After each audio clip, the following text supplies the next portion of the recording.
আপনারা শুনছেন অমৃতবাণী।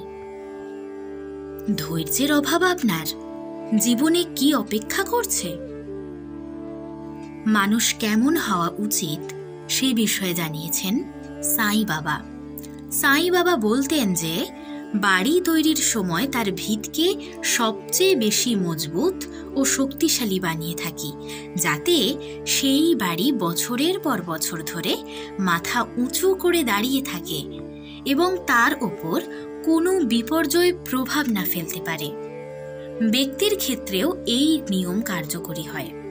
সাই বাবার মতে শিশু লালন পালন এমন হওয়া উচিত যাতে সে বড় হয়ে মানসিক দিক দিয়ে শক্তিশালী ও বুদ্ধিমান হতে পারে, যাতে সে অন্যের কথায় কান দিয়ে বিপথে না চলে যায় বা লোক দেখানোর মায়াজালে জড়িয়ে না পড়ে।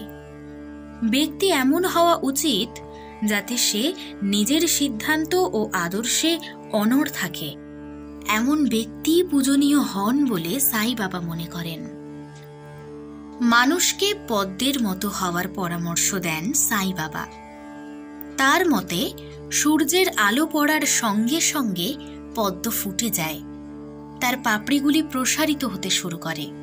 মানুষ যেখানেই জ্ঞান ও শিক্ষার আলো দেখবে সেখানেই যেন নিজেকে পদ্মের মতো মেলে ধরে।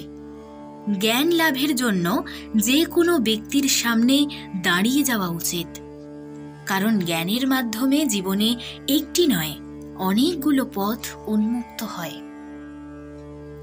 সাই বাবা নিজেদের ভক্তদের বলতেন, পৃথিবীতে কি নতুন? কিছুই না। আর কি পুরনো? কিছুই না। সমস্ত কিছু সব সময় আছে ও সব সময় থাকবে। তবে ধৈর্য ও সন্তুষ্টি না থাকলে প্রতিটি দিন ব্যক্তিকে বিরক্ত করে তুলবে।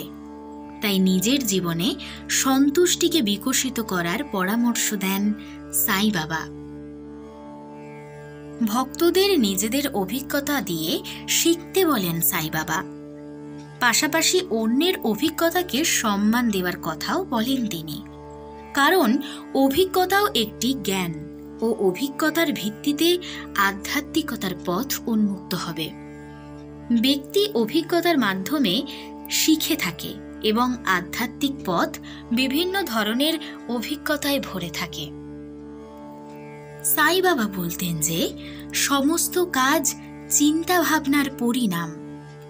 কেউ খারাপ কাজ করলে সেটি তার ভুল চিন্তা ভাবনার ফল, আবার কেউ ভালো কাজ করলে সেটি তার সুচিন্তা ভাবনার ফলাফল। তাই চিন্তা ভাবনা গুরুত্বপূর্ণ।